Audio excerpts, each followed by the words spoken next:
Good afternoon. Małgorzata Bonikowska, the Think Tank Institute. Welcome to our book talk. We will do it in English today as we have with us the author of an excellent book we want to recommend to you, just published in Poland, 2030. It's about the future, it's about the world, and it's about the trends we can today already describe, which will shape our future world. That is the topic of our book talk today. Let me welcome the author of this book, Mauro Guillen, Professor Mauro Guillen. Hello, good afternoon.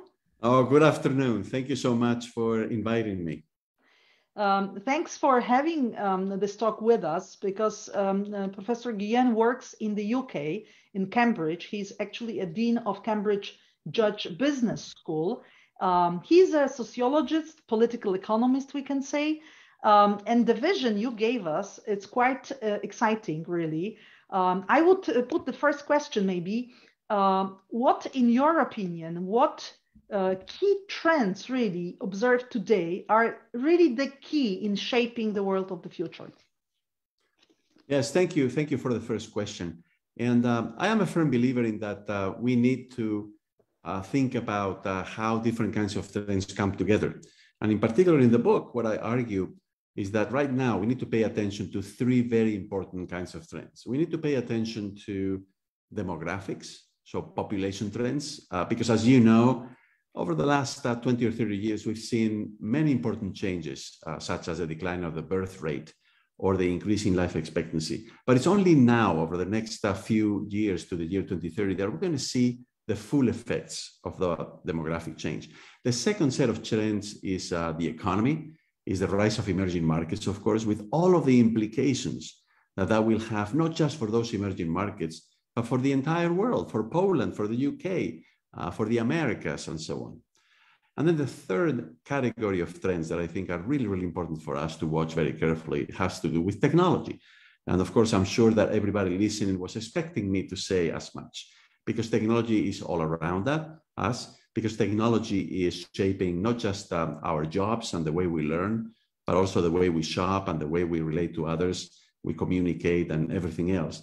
But once again, the point of the book is that those trends come together.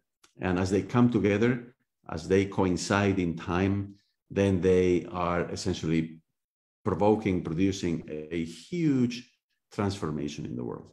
Well, the huge transformation is really happening, and we are confronting it every day. But you wrote this book in 2020. This was the year you published it in English. Now, this year, just fresh Polish version is available. So we encourage you to everyone who listens to this book talk to read this book, to buy and read this book. This book talk is live, so you can comment, you can put questions to the author as well. But I have to ask you, because we are in Poland, so of course we are now living and watching the situation in Ukraine.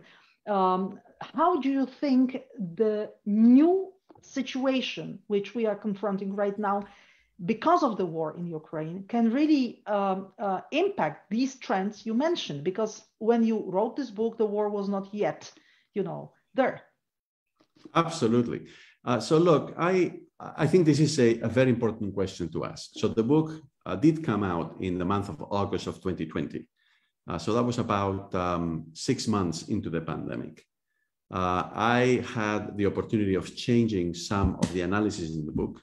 And I also added a postscript, given the impact that the pandemic was having during its initial months. And now, of course, in addition to still, many issues that remain unresolved regarding the pandemic, what we have is a new wave of geopolitical turmoil in the world. And of course, you are an expert in international relations, and I am, as a political economist, a part-time student of those international relations a little bit. But economy it matters a lot. If we can imagine, how we want to build a relation with Russia, for example. It's absolutely. And by the way, I admire the way in which your country, Poland, is helping, overcome the humanitarian crisis in Ukraine. But I think also this geopolitical crisis, which is, I think, something that is going to have quite lasting effects in Europe and also beyond Europe, it's also something that, like the pandemic, tends to accelerate pre-existing trends. So this is my main point, right? My main point is that we're going through transformations that have to do with population, that have to do with the economy, that have to do with technology.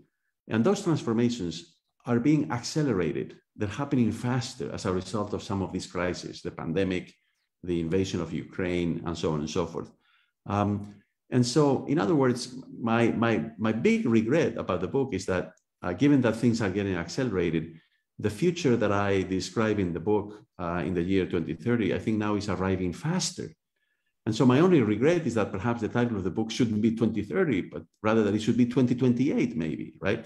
Because things are happening faster. I mean, look at how, for example, this crisis is making us think twice about not just geopolitical tensions and about the loss of life, but also about energy and about dependence on carbon, dependence on sources of energy such as oil and natural gas. If I may just interact, because I would like really to put you the question if this is the case. I mean, if this really speeds up the Green Deal in Europe, or it's the opposite happening, where we have to make it frozen because we need coal. We need, very fast reaction to what is happening. We need to stop Green Deal.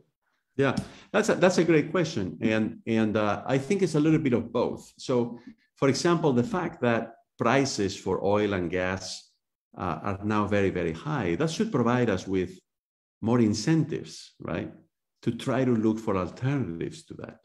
The fact that, one major geopolitical crisis such as this is sending the prices of energy throughout the world, not just in Europe, to new heights, should also tell us that we need to have a better strategy. So my answer to your question as to whether this in the end will contribute to advancing the agenda for a greener future, I believe so, although you're absolutely correct that the immediate impact, like today, tomorrow, is that we need to find alternatives, right? And as you know, one of the, completely surprising thing about the developments of the last 10 days is that the United States, for example, is starting negotiations with Venezuela. Who would have thought just a year ago, from a geopolitical point of view, that the United States and Venezuela would be talking today, when for the last 15 years, they haven't really been talking at all, right? So there's all sorts of unanticipated effects, I think, of a crisis such as this. Yes, they are talking also with Iran, which was unimaginable. And also with Iran, that's another instance, exactly. So, which is again something that I don't think anybody would have predicted just 10 days ago. So, in addition to the loss of life, which I think is, and the refugee drama, which is of course the real, most important impact of this crisis, right? In addition to that, I think we're going to see all of these other effects worldwide. And I think the common theme for the last 5 years since, or 3 years since the pandemic started, is acceleration, right? So it doesn't matter where we look. It doesn't matter, which topic we're talking about. What I see in the world is that things are happening at greater speed. Right, we're going through this process. Let's come back to what you mentioned. You mentioned these three, the most important areas of change is demography, economy, and technology. But in your book, which I strongly recommend everyone to look at, we have also chapters which give us an insight about a little bit, more detailed trends. For example, there is a very interesting chapter about how we should really learn and what we can learn from our children. That it's, this reverse mentoring, it's really happening, that the kids could tell us much more about the future, and we should really listen to this or hear this vision. You mentioned also about the so-called seniors, or older generation, who is now, these people are now not anymore old. They are absolutely, a part of this part of the society which works, which is active, etc. So could you comment a little bit on this first angle, demography, but in this context, that we have many more people engaged into activity, business activity, professional activity. We have many more generations which meet in businesses, young people, older people. How do you imagine this 2030 as far as this? Yes, this is a great area, I think, for debate. We're living longer, so therefore we have more generations on the planet living together. They are interacting together also in the workplace, increasingly in universities, right? Because they go back to school and so on and so forth. And as you said, I think what's really interesting right now is how can we make sure that this new intergenerational dynamic is for the better, rather than, you know, it provoking intergenerational conflict. Because right now there are differences of opinion, right? Younger people are a little bit resentful that they have to pay high taxes to pay for the healthcare and the pensions of people who are in retirement, right? Younger people are also a little bit resentful because, you know, climate change is something that will affect them more than they will affect people like you and I, right? Because of our age. And yet we don't seem to be doing enough. And they feel that, you know, over the last 50 years, those of us in our generation, we have been contributing to climate change. But now most of the effects, most of the negative consequences will be felt by the younger generation. So the potential for intergenerational conflict is there. And this is something that will be, we will need to manage. And I do offer some ideas in the book. So the conflict between the generations is one, but also what we are facing again, coming back to the war in Ukraine, is a massive migration. And migrations as a phenomenon in demography will definitely happen. Absolutely. The war could provoke it, but many other factors can provoke migration. So how do you see that? Absolutely. And it could well be that migration now, refugees and displaced from Ukraine becomes even bigger than Syria, right? And as you know, Syria and Yemen, as a result of the Arab Spring, had devastating consequences in terms of population movements and migration and all the rest. I think, you know, quite frankly, I'm hoping that this crisis will be different in the sense that I see in Poland and elsewhere in Europe a desire on the part of the public to help these refugees and displaced people from Ukraine, at least for now, right? But this is something I think you would agree with me that politicians need to handle very carefully. As you know, immigration, and in particular refugees, have become political puppets, right, that people then use to advance their own political views. And especially extremist politicians have been using immigration and refugees as an excuse to propose policies that are, I think, based on stereotypes and based on hatred and based on the wrong assumptions, right? So I think it really depends on us now, whether we make the most out of this problem and we try to address it, or we go back to where we were before the pandemic with extremist politicians essentially taking advantage of this as a scapegoat, as a way to justify policies that otherwise would be unjustifiable. But it's a fact that this massive migrations divide us Europeans, and it may be even worse in the future because many more people could come. And of course, the European countries are not speaking one voice what to do with that. It's not even, I'm not addressing this comment to the war in Ukraine, but I'm just generally thinking that Absolutely. we have to think about the migrations as something which will really have a very serious impact on our societies.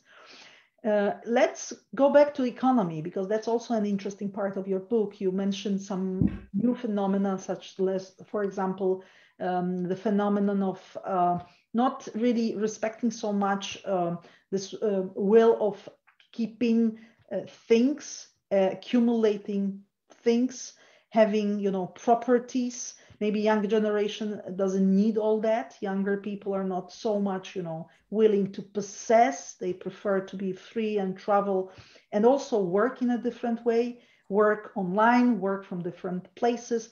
So how would you see the labor market in 2030? Yeah, so I think sharing has become more and more important in our culture than what it was before. And if you remember, if you go back in history, there was a long tradition of actually sharing among communities, for example, communities of farmers.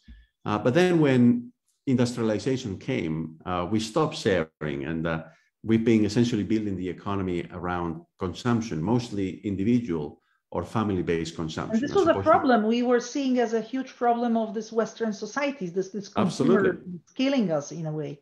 Absolutely, absolutely. But now with environmental pressures, with scarce resources and so on, there are new ways of thinking about this. And as you know, all of this has started with sharing assets, such as automobiles or homes, through platforms such as Uber or Airbnb. Now we're seeing increasingly that people want to share the food that they don't eat, right? And before discarding it or throwing into the trash, what they do is they use an app to try to share it with other people who may be in need of that food. And I think it's also another manifestation of this is streaming, right? So you no longer own a CD, you no longer own a vinyl record, but you have access to the music, you have access to the songs, right? So that's another way in which I think we're increasingly sharing. So the trend is to have something, but not to possess something, to have access. Exactly. It's access as opposed to ownership. That I think is the best way to define the situation now. And it's increasingly happening. And of course, we have entrepreneurs who launch new platforms and launch new businesses that enable sharing. And look, I mean, I see it in a way that, is a positive in the sense that it may help us with the environment. It may help us with, climate change, with the competition for resources in the world. So this is potentially something that could be beneficial, although it also has some negative consequences. But I think the net effect is in the aggregate is positive. One more thing you describe in your book is changing the society vis-a-vis women's role in professional life, in public sphere. We all see that women are more and more everywhere, but what will be the world like in 2030 as far as men and women activity? So I think, as you just said, the incorporation of women to all spheres of life outside of the household, so education, the labor market, companies, governments, parliaments, and so on and so forth, while still a work in progress, right? I mean, we're still not reaching parity in many parts of the world.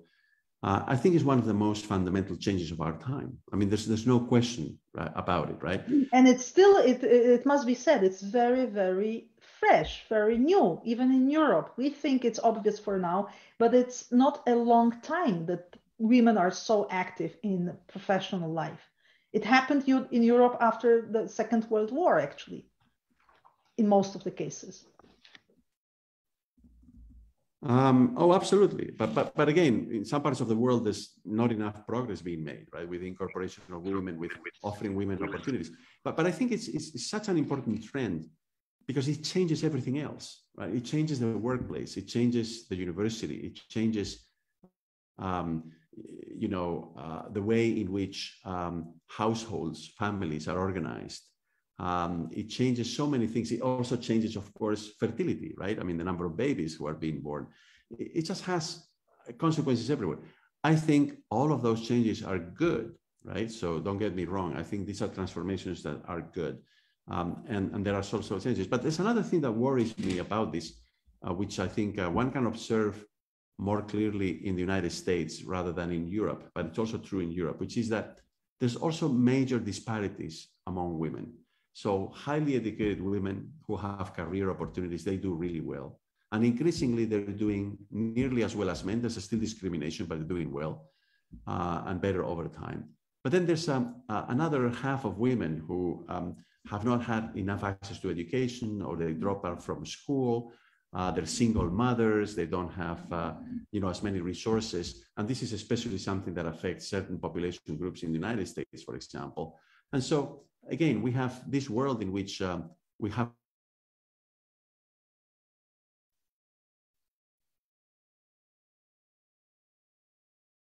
inequality, which is a word that in our conversation, and it is affecting some women more than others.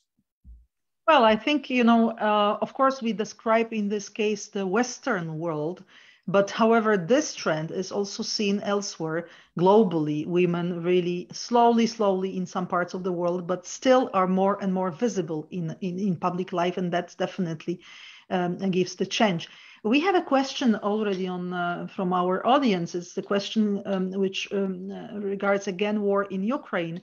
It's about trends you could maybe see just because this war started. If you written this book right now, you know, once we know that the war, such a horrible war has started, would it be something new in your book? Would it be, you know, designed differently, this vision of 2030? If yes, in what aspects? Well, I think the biggest, you know, now that, you know, 2.5 years have passed since the book, I'm sorry, 1 year and a half has passed since the book came out in August of 2020. So it's been 18 months. I think the part of the book where I think we should probably have a little bit more debate is cities, right? And I say this because of the practice of remote work or hybrid work. And what's going to happen with cities? What's going to happen with where people live, their commuting patterns? Because this was something that obviously before the pandemic, we couldn't anticipate that it was going to grow so quickly, right? That so many of us, but again, as I was mentioning a moment ago, there's also inequality there because you see at my business school, we have 400 employees and half of them, they have to show up for work. They cannot work remotely. They have to show up for work because they're attending to the building or they do other activities.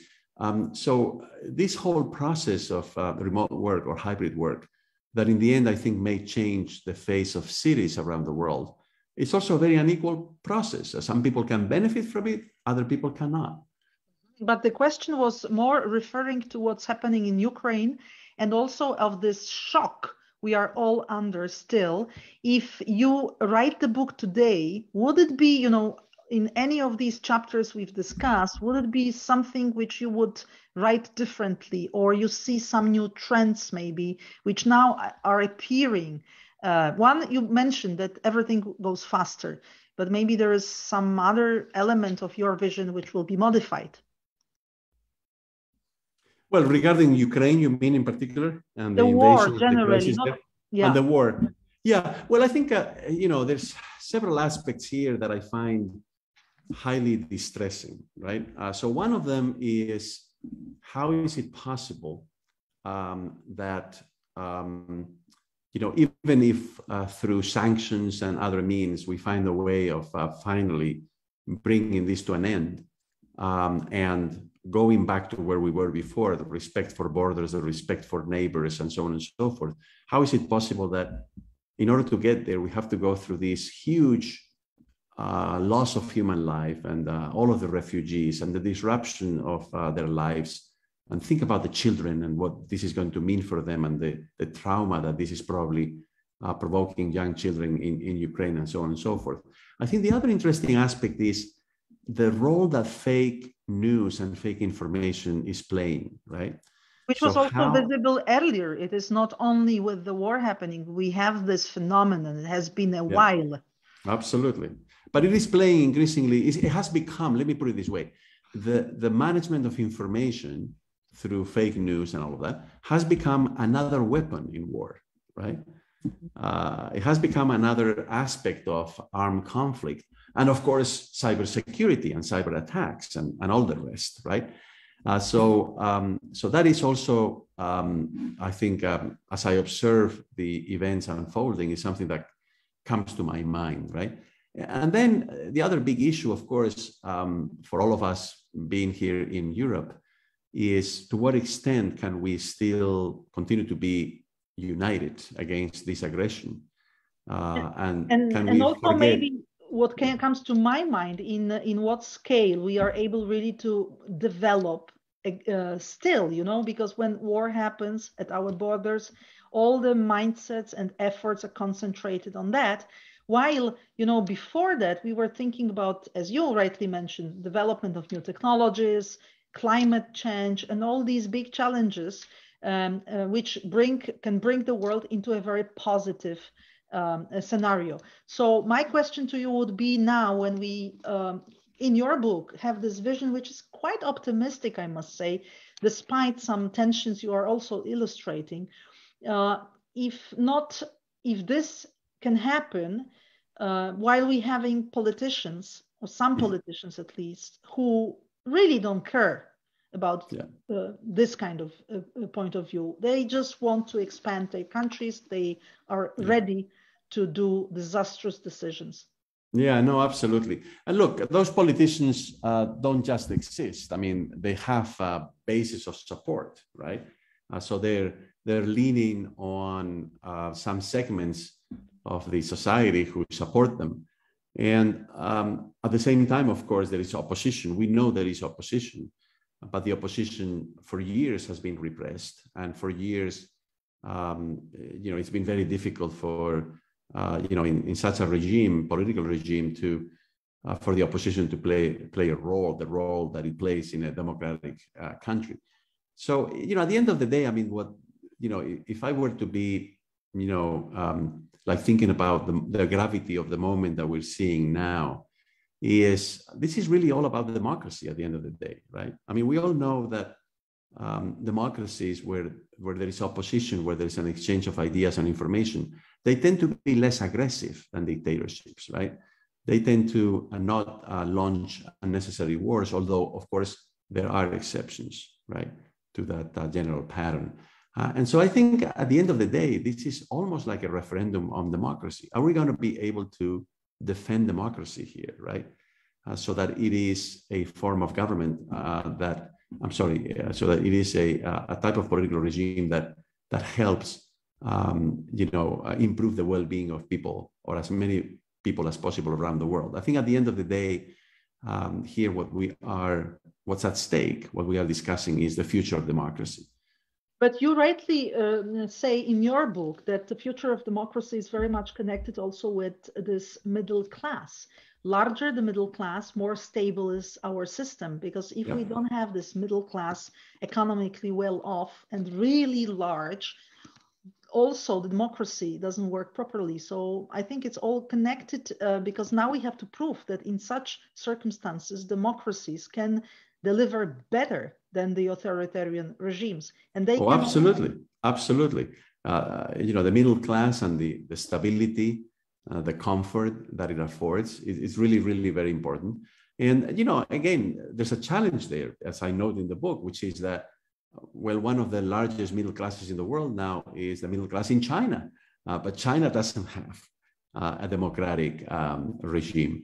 Now, happily, another very big middle class, which is growing very quickly, is India's. And in India, I think we can safely say that since independence, India has been a democracy where there is opposition, and there's a lot of problems in India, but it is still a democracy where there's a plurality of views, and there are elections, and sometimes one party wins the election, sometimes another party wins the election. And this happens at the national level, and it happens at the level of the states and the different municipalities in India. So again, yes, I completely agree with you. There is that very important connection there, and I draw it in the book. But we need to be careful, because once again, we do see that in some parts of the world, the middle class is growing, but there are no political freedoms and there's no democracy. I think the conclusion could be, that it's a very interesting talk between economists, sociologists, and political scientists right now, how to really bring our world into 2030 in a safe way. So, Mauro, Guillen, 2030, the most important trends which will shape our future. One more we are adding, we are confronting now the war, the West against the other world, not ours, with different values, maybe without any values, which can maybe destroy the peace we already thought we have. So to discuss this, we encourage you to read the book. And I hope we'll be able maybe to meet in 2030 to see if your vision came true.